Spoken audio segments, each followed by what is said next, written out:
नमस्कार, स्वागत है आप सभी का। मैं हूं कृतिका और देश का सबसे भरोसेमंद चैनल डीडी न्यूज पर लेकर हाजिर हूं आपका अपना पसंदीदा शो खबरों का सरपंच न्यूज पंच। और इस कार्यक्रम के जरिए हम आप तक हर रोज वो तमाम खबरें पहुंचाते हैं जिन पर रहती है हम सभी की नजर, क्योंकि न्यूज पंच में सिर्फ खबर नहीं होती बल्कि होती है हर खबर की पूरी पड़ताल। तथ्य और आंकड़ों के जरिए आपको समझाते हैं खबर का हर एक बिंदु। साथ ही ग्राउंड जीरो पर मौजूद अपनी टीम से जानते हैं एक अपडेट। और आज न्यूज पंच के जरिए जिन प्रमुख खबरों की करेंगे हम विस्तार से बात, जानेंगे लेटेस्ट अपडेट अपने संवाददाताओं से। सबसे पहले एक नजर डालेंगे उन प्रमुख खबरों पर, यानी टॉप लाइन्स पर।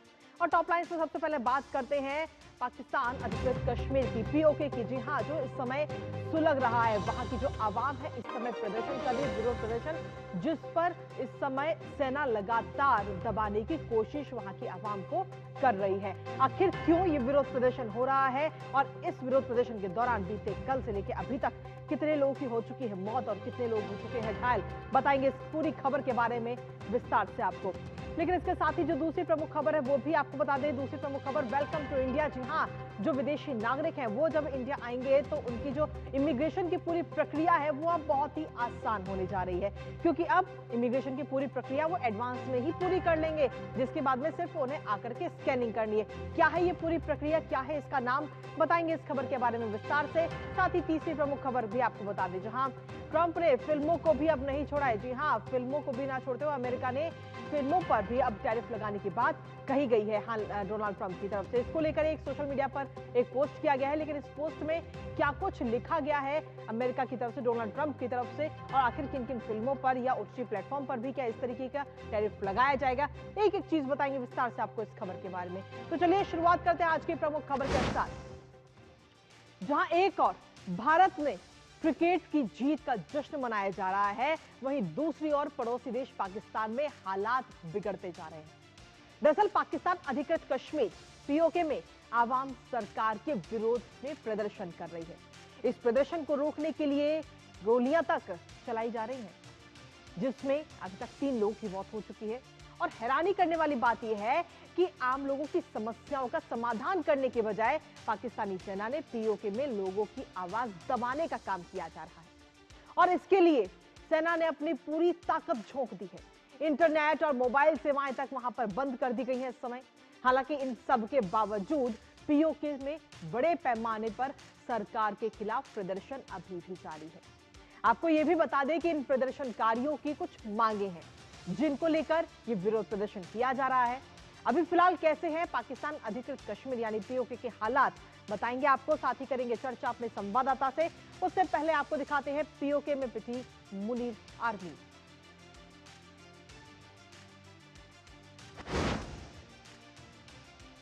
और इसी बीच चलिए सीधा रुख करते हैं। इस वक्त आपको बता दें कि विजय मल्होत्रा का आज सुबह निधन हो गया था, जिसके बाद में उनके पार्थिव शरीर के दर्शन करने के लिए प्रधानमंत्री नरेंद्र मोदी आज वहां पर पहुंचे और उन्हें अंतिम श्रद्धांजलि देते हुए नजर आए। इस दौरान की ये तस्वीरें इस वक्त आपको दिखा रहे हैं। भारतीय जनता पार्टी के बड़े नेताओं में इनका नाम शुमार है, विजय मल्होत्रा, जिनका आज 93 साल की उम्र में निधन हो गया। आज उन्होंने अंतिम सांस ली, जिसके बाद अब उनके पार्थिव शरीर के दर्शन करने के लिए तमाम लोग पहुंच रहे हैं। और इसी कड़ी में प्रधानमंत्री नरेंद्र मोदी भी उनके आवास पर पहुंचे और अंतिम दर्शन करते हुए नजर आए। ये तस्वीरें इस वक्त आपको दिखा रहे हैं उस दौरान की।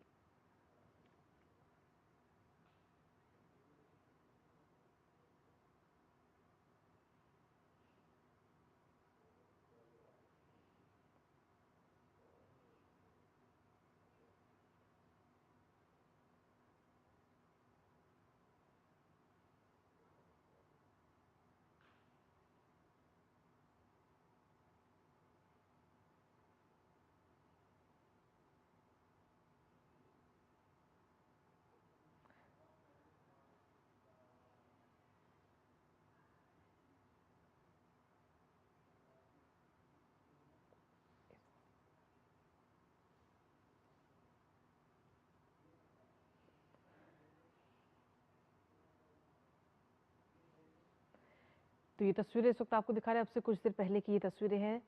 दरअसल आपको बता दें कि आज सुबह भारतीय जनता पार्टी के नेता विजय कुमार मल्होत्रा का 93 साल की उम्र में निधन हो गया और उन्होंने अंतिम सांस ली 93 साल की उम्र में, जिसके बाद में अब उनके आवास पर उनका पार्थिव शरीर रखा गया है अंतिम दर्शन के लिए। और एक एक करके नेता वहां पर पहुंच रहे हैं और इसी कड़ी में प्रधानमंत्री नरेंद्र मोदी भी विजय कुमार मल्होत्रा के आवास पर पहुंचे, अंतिम दर्शन करते हुए नजर आए। श्रद्धांजलि उन्होंने अर्पित की है यहाँ।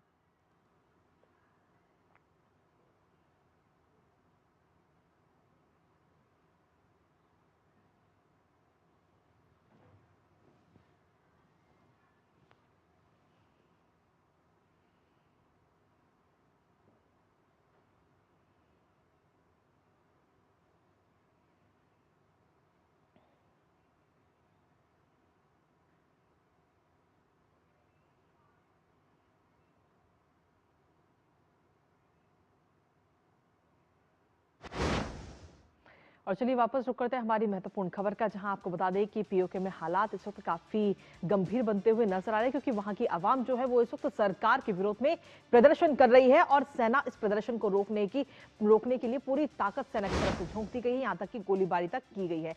लेकिन साथ ही पीओके में मुनीर आर्मी पिटती हुई भी नजर आई है। जी हाँ, पीओके में पाक सरकार के खिलाफ जहां एक तरफ विद्रोह नजर आ रहा है, वहीं दूसरी तरफ सबसे बड़ा विरोध प्रदर्शन ये इस समय देखने को मिल रहा है।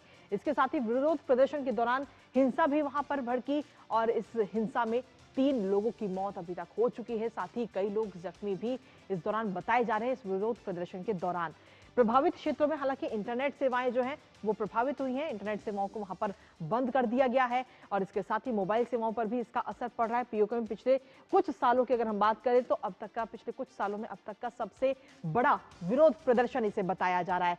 साथ ही अवामी एक्शन कमेटी के नेतृत्व में ये प्रदर्शन किया जा रहा है। दरअसल इस कमेटी की कुछ मांगे हैं, क्या कुछ वो मांगे हैं वो भी आपको बताएंगे, लेकिन इससे पहले आपको बता दें कि पाक सरकार और अवामी एक्शन कमेटी की बात भी हुई थी आपस में और करीब 13 घंटे तक ये बातचीत चली थी।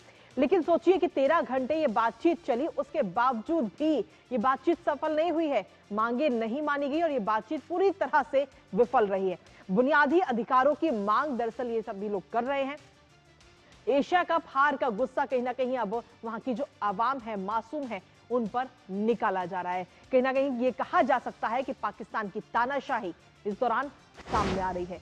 दरअसल पाकिस्तान की ये तानाशाही तो है ही, क्योंकि पाकिस्तान सरकार की ये बचकानी हरकत है, जहां जो आम लोग हैं उनकी समस्याओं का समाधान करने के बजाय उन पर उल्टा उन्हें रोका जा रहा है विरोध प्रदर्शन से। पाकिस्तान आर्मी ने लोगों पर गोलियां बरसाई हैं, प्रदर्शनकारियों पर फायरिंग तक सेना की तरफ से की गई और पाकिस्तान ऑक्यूपाइड कश्मीर में पत्रकारों की एंट्री को भी बैन कर दिया गया है, जिससे कि वहां जो खबरें हैं वो दुनिया के सामने ना आ पाए, वहां की सच्चाई दुनिया के सामने ना आ पाए। इसके साथ ही लोकल रिपोर्टर्स जो हैं उनकी तरफ से भी कई सारे गंभीर आरोप लगाए गए हैं कि न्यूट्रल कवरेज नहीं करने दे रही है। वहां की जो सरकार है, पाकिस्तान सरकार है, वो कवरेज करने के पर ही रोक लगा रही है। मानवाधिकार संगठन ने भी पाक सरकार को सीधे तौर पर घेर लिया है। ऐसे में कई सारे सवाल इस समय खड़े हो रहे हैं और आखिर इन प्रदर्शनकारियों की मांगे क्या है जिनको लेकर इस वक्त ये प्रदर्शन किया जा रहा है, एक नजर उस पर डालते हैं। खासतौर पर सरकार के सामने प्रदर्शनकारियों की तरफ से ये 38 मांगे रखी गई हैं, उनकी 38 डिमांड है। विधानसभा से कश्मीरी शरणार्थियों के लिए आरक्षित सीटें जो हैं वो खत्म कर दी जाए, ये प्रमुख मांग के तौर पर ये नजर आता है। इसके साथ ही आटे और बिजली बिलों पर भी सब्सिडी दी जाए, छूट दी जाए वहां की आवाम को, क्योंकि हम सभी जानते हैं कि पाकिस्तान में आटे के लाले किस तरीके से पड़े थे। कई सारी तस्वीरें इस दौरान हमने भी देखी थी। बिजली परियोजनाओं में स्थानीय लोगों के फायदे पर फोकस किया जाए, बुनियादी अधिकारों की भी गारंटी आवाम को वहां की मिले। तो सोचिए ये आम जरूरतें हैं जो मांगों के रूप में नजर आ रही है, लेकिन पाकिस्तान सरकार इन मांगों को मानने की बजाय उल्टा उन पर अत्याचार कर रही है। सभी निवासियों को मतदान का अधिकार दिया जाए। 38 मांगों में से ये भी एक प्रमुख मांग है। केंद्र और प्रांतीय सरकार में पारदर्शिता लाई जाए, जिससे कि सब कुछ साफ साफ हो। आतंकवाद और सुरक्षा के मामले में भी न्याय संगत कार्रवाई। हमारे साथ हमारे सहयोगी अक्षय डोंगरे इस वक्त जुड़ गए हैं ताजा अपडेट के लिए, सीधा उनका रुख करते हैं। अक्षय, सीधे तौर पर पीओके में जो विरोध प्रदर्शन भड़के, उनकी असली वजह क्या कुछ आपको नजर आती है और आखिर वो कौन सी मांगे हैं जिन्हें पाक सरकार मानने से इनकार करे? क्योंकि कुल 38 मांगे हैं, क्या ये इन सभी 38 मांगों को अस्वीकार कर रही है पाक सरकार? देखिए, पाकिस्तान जब से बना है तब से हमने देखा है कि किस तरह से पाकिस्तान ने कश्मीरी लोगों को गुमराह करने का भरसक प्रयास किया है। पाकिस्तान ऑक्यूपाइड कश्मीर की अगर बात की जाए तो वहां पर लोगों को ना सिर्फ उनके बेसिक जो ह्यूमन राइट्स है वो डिनाई किए गए, बल्कि डेवलपमेंट का हर एक मौका उनसे छीन लिया गया है। जी। अगर पाकिस्तान ऑक्युपाइड कश्मीर की बात की जाए तो कई सारी नदियां वहां से गुजरती है। हाइड्रो पावर जनरेशन के लिए बहुत ज्यादा अच्छा उस इलाके को माना जाता है, और ऐसे में जहां से बिजली बन रही है वहीं पर लोगों को वो बिजली डबल से ट्रिपल दाम पर अगर बेची जाएगी तो लोगों में जाहिर तौर पे गुस्सा रहेगा ही। बिल्कुल। और जिस तरह से पाकिस्तान जब से पाकिस्तान ने पीओके पर कब्जा किया है, वहां की आवाम हो, वहां के लोग हो, उनको हमेशा से दबाए रखा गया है ताकि दुनिया के आगे पाकिस्तान का असली चेहरा ना आए। तो जी। ये जो जो मुद्दा है, ये केवल कुछ महीनों का या 38 मांगों का नहीं है। ये मुद्दा पाकिस्तान ऑक्युपाइड कश्मीर की खुद की एक आइडेंटिटी का है, जिसे पाकिस्तान ने हमेशा से डिनाई किया है। पाकिस्तान ने हमेशा उनको एक आजादी का एक तरह से नाटक दिखाकर, एक तरह से उनको झूठा आश्वासन देकर, या फिर कई बार भारत के साथ जो एकीकरण है उसकी मांगों को दबाने का भरसक प्रयास किया है। और जी। इसके लिए लोग ना बोले इसलिए पाकिस्तान आर्मी वहां पर पूरी तरह से लोगों को दशकों से दबाती रही है, आजादी के बाद से लगातार दबाती रही है। और इन्हीं सब मांगों को लेकर हमने देखा है लगातार वहां पर प्रोटेस्ट हुए हैं।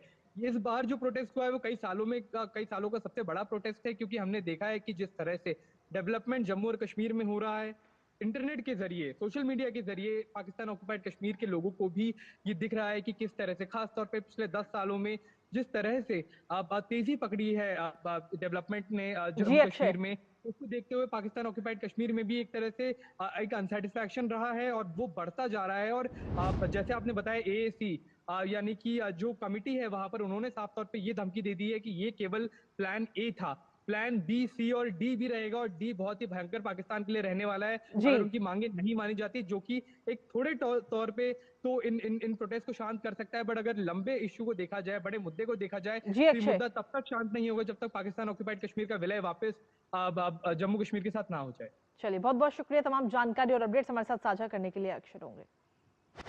और इसी के साथ चलिए अब अगली महत्वपूर्ण खबर का रुख कर लेते हैं, जहां आपको बता दें कि विदेशों से भारत आने वाले यात्रियों के लिए अब सफर और ज्यादा आसान हो गया है। जी हां, सुरक्षा को पुख्ता और सुविधा को आसान करने के लिए भारत सरकार लेकर आई है ई अराइवल कार्ड की ये सुविधा, जिससे एयरपोर्ट पर लंबी लंबी जो लाइनें थी उनमें खड़े होने की जो पूरा झंझट है वो इसके जरिए खत्म हो जाएगा। कागजी औपचारिकताओं से भी छुटकारा आगे आने वाले समय में मिलता हुआ नजर आएगा। समय की भी आपकी बचत होगी। कुल मिलाकर भारत में एंट्री प्रोसेस अब ज्यादा पारदर्शी और तेज हो जाएगा। साथ ही सुरक्षा के लिहाज से भी ये काफी अहम माना जा रहा है, क्योंकि इसके जरिए भारत की सुरक्षा एजेंसियों के पास यात्रियों की पूरी जानकारी पहले से ही पहुंच जाएगी कि कौन कहां से आ रहा है, कितने दिन के लिए आ रहा है, कहीं वो प्रतिबंधित तो नहीं है, उस पर बैन तो नहीं, इन तमाम चीजों को लेकर के। आखिर ये ई अराइवल कार्ड क्या है, कैसे ये काम करता है, क्या कुछ इसके फायदे हैं, कैसे इसको अप्लाई किया जाएगा, बताएंगे सब कुछ आपको विस्तार से, और साथ ही करेंगे चर्चा अपने संवाददाता से। उससे पहले आपको दिखाते हैं कि आखिर क्या है ई अराइवल कार्ड। जी हां, ई अराइवल कार्ड विदेश से भारत आने वाले यात्रियों के लिए ये डिजिटल कार्ड होगा, और जिसका इस्तेमाल किया जा सकेगा इमिग्रेशन के दौरान। एक डिजिटल कार्ड जो सभी विदेशी नागरिकों के लिए अनिवार्य है, और विदेशी नागरिकों के साथ ही एनआरआई के लिए भी अनिवार्य है। एयरपोर्ट एंट्री के लिए ऑनलाइन इस फॉर्म को पहले से ही भरना होगा, और जब आप इस फॉर्म को ऑनलाइन भर देंगे तो उससे आगे आने वाले समय में जब आप भारत पे पहुंचेंगे, एयरपोर्ट पहुंचेंगे, तो आपके समय की बचत होगी। साथ ही लंबी कतारें जो है उनसे आपको छूट मिल जाएगी, समय की भी बचत होगी, सिर्फ आपकी नहीं बल्कि अधिकारियों के भी। और अब सब कुछ डिजिटल होगा, पेपरलेस होगा, आसान और सुरक्षित होगा। लेकिन आखिर ये पूरी प्रक्रिया क्या है, एक नजर उस पर भी डाल लेते हैं। दरअसल भारत आने से 72 घंटे पहले ही आपको ये वाला फॉर्म, जो ई अराइवल कार्ड का फॉर्म है, वो आपको भरना होगा। ऑनलाइन भरकर ही आप इसे जमा कर सकते हैं। और ऑनलाइन की अगर जब हम बात कर रहे हैं तो इसमें boi.gov.in या फिर indianvisaonline.gov.in पर आप इस फॉर्म को भर सकते हैं। 72 घंटे पहले ही आपको ये फॉर्म भरना होगा अपनी यात्रा से। इसके अलावा इंडियन वीजा सुस्वागतम मोबाइल ऐप पर भी ये फॉर्म उपलब्ध है, उसके जरिए भी आप इसको अप्लाई कर सकते हैं। और फॉर्म में आपको पूरे यात्री का जो नाम है, उसका पासपोर्ट डिटेल है, और जिस फ्लाइट से वो उड़ान भरने वाले हैं, इन तमाम चीजों का ब्यौरा आपको देना होगा। यात्रा का मकसद और रहने की अवधि भी पूछी जाएगी, वो भी आपको इसमें भरनी होगी। विदेशी नागरिकों और एनआरआईज को सहूलियत इसके जरिए होगी। एयरपोर्ट पर उतरते ही डिजिटल व्यवस्था कहीं ना कहीं यात्रियों के लिए अब होने वाली है। पुरानी कागजी व्यवस्था जो है उसकी अब जगह लेता हुआ ई अराइवल कार्ड नजर आएगा। हमारे साथ हमारे सहयोगी अरुण शर्मा इस वक्त जुड़ गए हैं, सीधा उनका रुख करेंगे।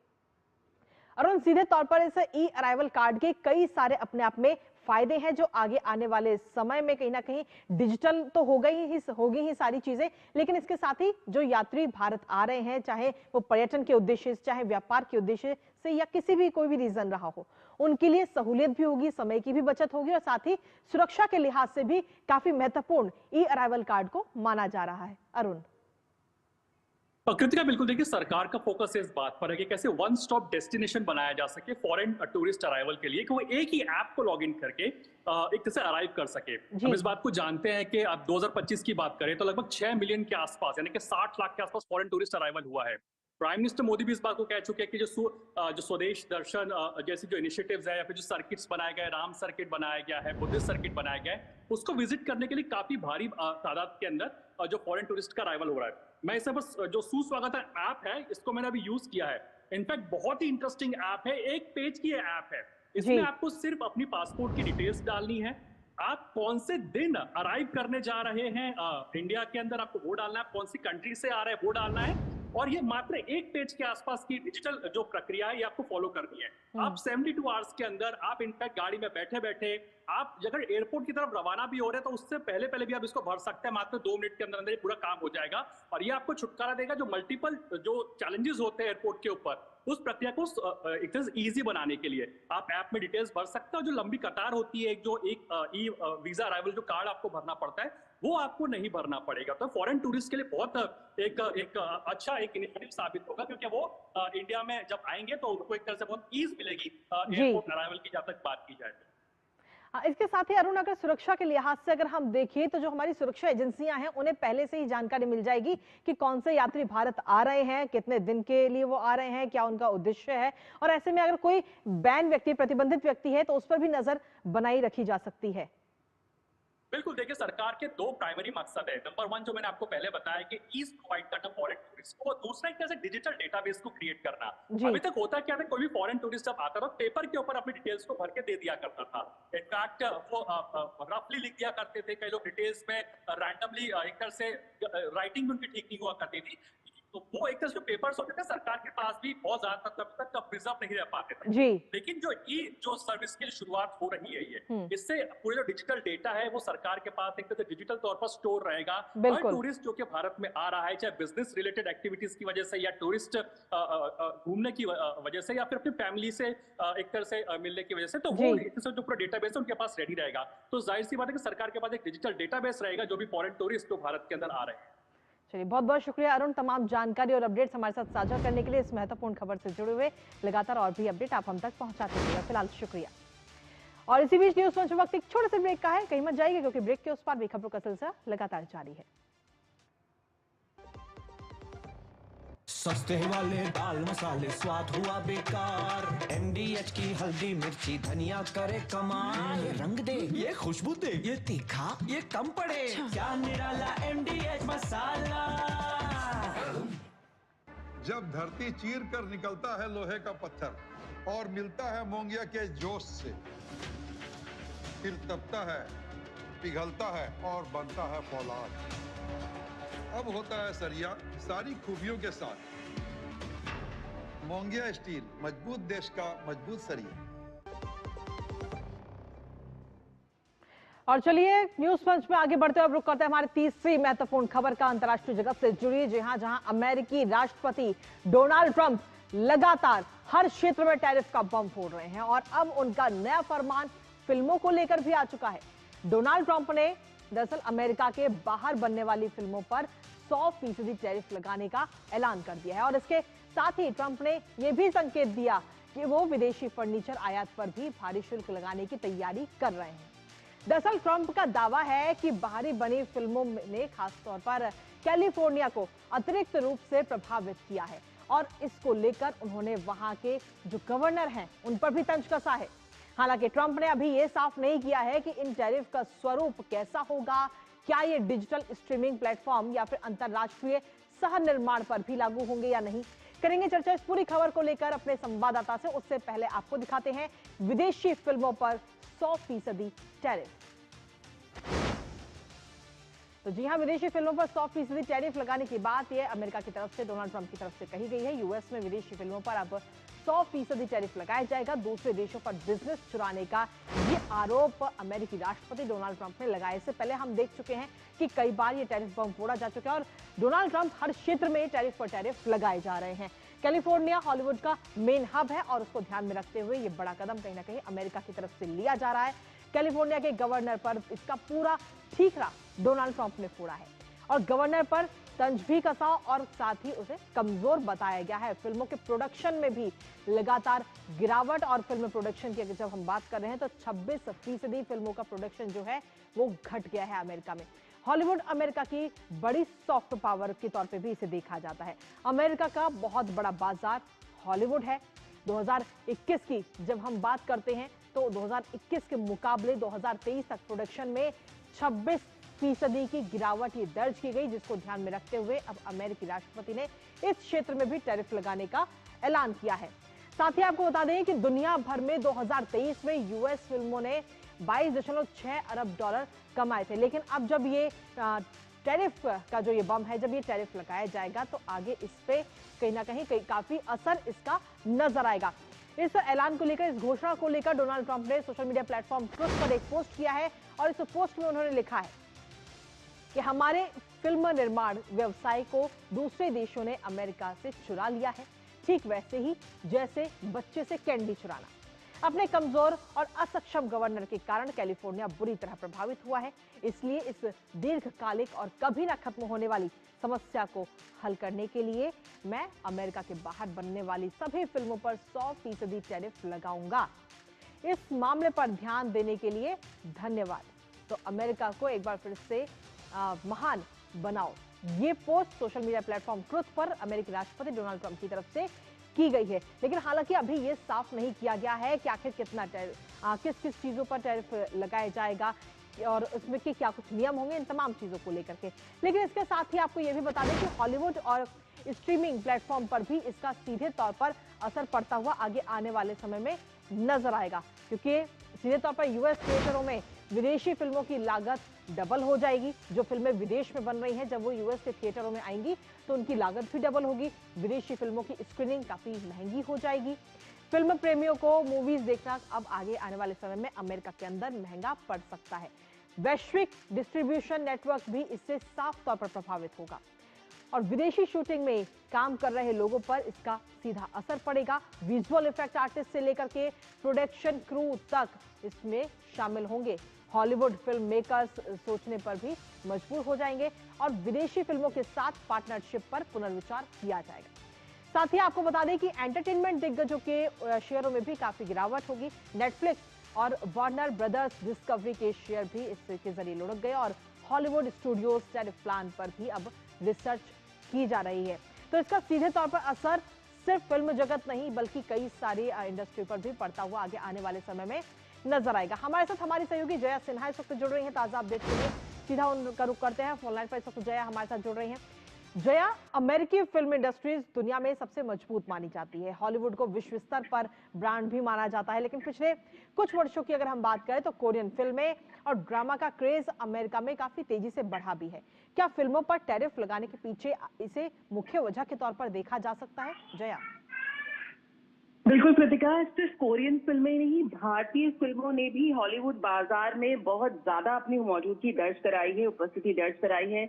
बात करें कल्कि की, बात करें बाहुबली की, बात करें दंगल या 3 इडियट्स से लेकर इस वक्त की लेटेस्ट रिलीजेस की, तो भारतीय फिल्में हॉलीवुड में खूब जमकर बिजनेस कर रही हैं।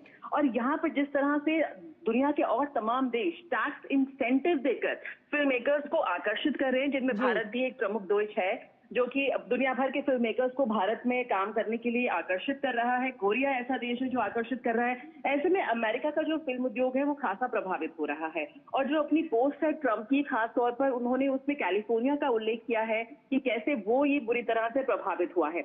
अब इसका असर क्या होगा? असर तो दिख रहा है। जैसा आपने भी बताया कि नेटफ्लिक्स और वार्नर ब्रदर्स डिस्कवरी के शेयर प्री मार्केट ट्रेडिंग में ही करीबन 1.4% और 0.6% तक गिर गए हैं। हालांकि अभी तक ये स्पष्ट नहीं किया गया है कि टैरिफ कब और कैसे लागू किया जाएगा, इसको लेकर अभी भी असमंजस बरकरार है। लेकिन फिलहाल जानकार जो विशेषज्ञ है वो यही कहते हैं कि अगर इस तरह का कोई ये टैरिफ लागू किया जाता है जैसे कि प्रेसिडेंट ट्रम्प ने घोषणा की है, तो ये शायद ये पहली बार होगा कि जब किसी सर्विस यानी कि फिल्म मेकिंग पर सीधे टैरिफ लगाया जाएगा।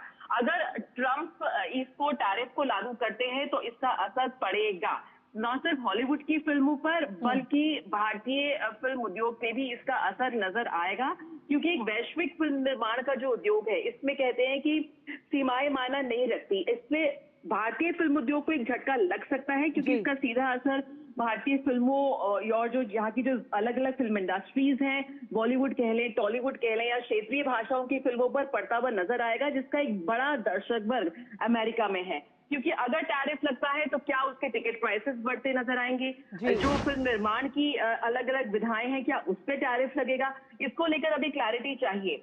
अगर टैरिफ लगता है तो क्या ये जो हॉलीवुड की फिल्में हैं उनमें से 50% ज्यादा फिल्मों का जो VFX है, जो स्पेशल इफेक्ट्स है, वो इंडिया से बाहर, अमेरिका से बाहर किए जाते हैं, क्या उसका असर नजर आएगा? क्या वो अपने VFX के लिए अमेरिका से बाहर का रुख करते नजर आएंगे? ये देखना बड़ा सवाल होगा।